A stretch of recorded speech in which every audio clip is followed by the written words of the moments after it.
कभी कभी ज्यादा क्रिएटिविटी भी गुड़ का गोबर कर देती है और ये बात साबित करती है केसरी 2 का टीजर। जब टीजर के शुरू में ही एक चेतावनी दे दी जाती है कि these visuals are too horrific to display. अब धर्मा प्रोडक्शन क्या ये समझाएगी कि इसका अर्थ क्या हुआ? मतलब अगर जो आपने इसके विजुअल्स शूट किए हैं तो फिर इतने हॉरिफिक शूट ही क्यों किए कि आप दिखा ही ना सको? क्योंकि जलियांवाला बाग कांड पर उधम सिंह जैसी बेहतरीन फिल्में भी बनी है। जब उस फिल्म में यह हत्याकांड दिखाया जा सकता है तो आपने इसको इतना हॉरिफिक क्यों शूट कर लिया कि दिखा भी ना सको?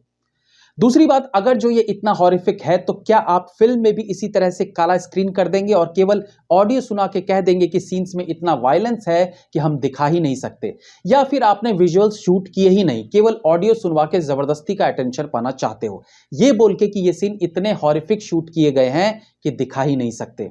अब बस साले, माफ करना मैं गुस्से में जानबूझकर भी बोल देता हूं, या तो तुम डेढ़ सियाने बनने की कोशिश कर रहे हो या खुद को बेवकूफ साबित करने पर पूरी तरह से तुल चुके हो। हाँ, एक चीज हो सकती है कि आप YouTube पर वायलेंस वाला वीडियो नहीं दिखाना चाहते क्योंकि फिर 18+ का रिस्ट्रिक्शन लग सकता है, इसलिए फिल्म में ये वायलेंस दिखाएंगे, YouTube पर नहीं। बट क्या ये वायलेंस मार्को फिल्म के ट्रेलर के वायलेंस से ज्यादा है? I don't think so. और सोच रहे हो कि यहां ब्लैक स्क्रीन दिखाएंगे बट थिएटर में वायलेंस वाला विजुअल्स दिखाएंगे, तो भैया सेंसर तो वहां भी बैठा हुआ है। अगर इतने ही हॉरिफिक सीन्स हैं तो सेंसर भी तो उस पर कैंची मार ही देगी ना, या फिर आर सर्टिफिकेट तो जरूर पकड़ा देगी।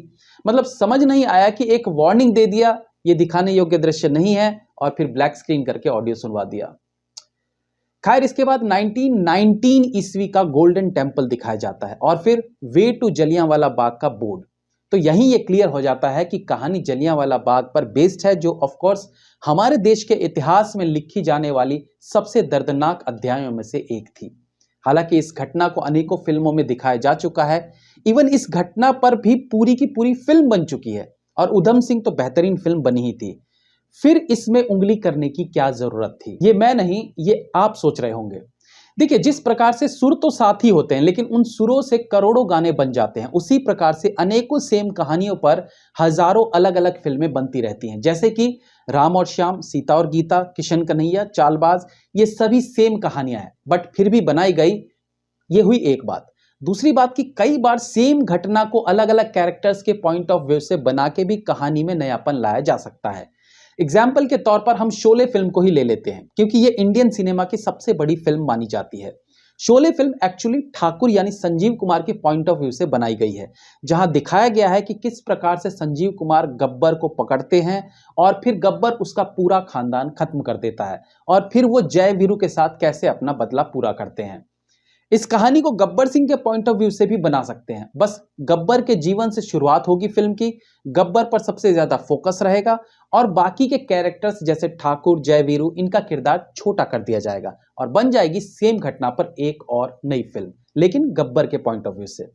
लेकिन ये फॉर्मूला सच्ची घटना पर बेस्ड फिल्म में ही किया जा सकता है। जलियांवाला बाग कांड को भी उस गोलीबारी में बचे किसी विक्टिम या उसकी फैमिली के पॉइंट ऑफ व्यू से भी बनाया जा सकता है।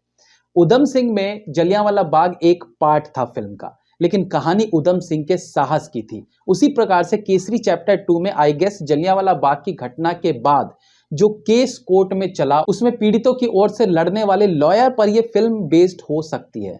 एंड डेफिनेटली इस कांड के बाद कोर्ट में क्या कुछ हुआ उसके बारे में ज्यादातर लोग नहीं जानते होंगे, तो ये देखना उनके लिए भी दिलचस्प रहेगा। आई मीन कॉन्सेप्ट अच्छा लग रहा है।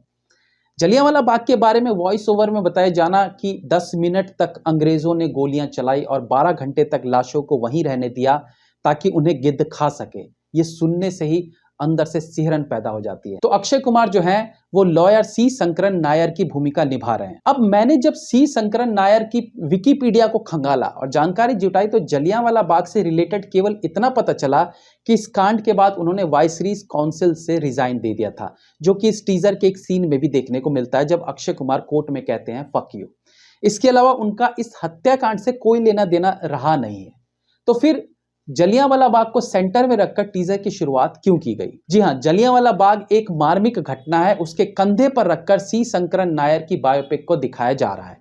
किसी भी चीज को एक हुकअप मिल जाए तभी वो चर्चित होती है, और इस बायोपिक का हुकअप या किक है जलियांवाला बाग कांड। सी शंकरन नायर की लाइफ में कुछ बहुत विवादित नहीं रहा था, सिवाय इसके कि जलियांवाला बाग कांड के बाद उन्होंने रिजाइन कर दिया। बस उसी को यहाँ बेस बना के फिल्म बना ली गई है। मे बी कि उनकी और भी कुछ अचीवमेंट्स रही होंगी जो फिल्म में लिबर्टी के साथ दिखाए जाएंगे, बट इस कहानी के साथ जलियांवाला बाग को जोड़ना केवल फिल्म मेकर्स की शानपंती है और कुछ नहीं। बाकी लेट्स सी कि अक्षय कुमार इस बार क्या कर पा रहे हैं नया, और मे भी इतिहास के पन्नों में सी शंकरन नायर का कुछ और भी कारनामे रहे हों। देखते हैं मूवी में क्या देखने को मिलता है। Have a nice day.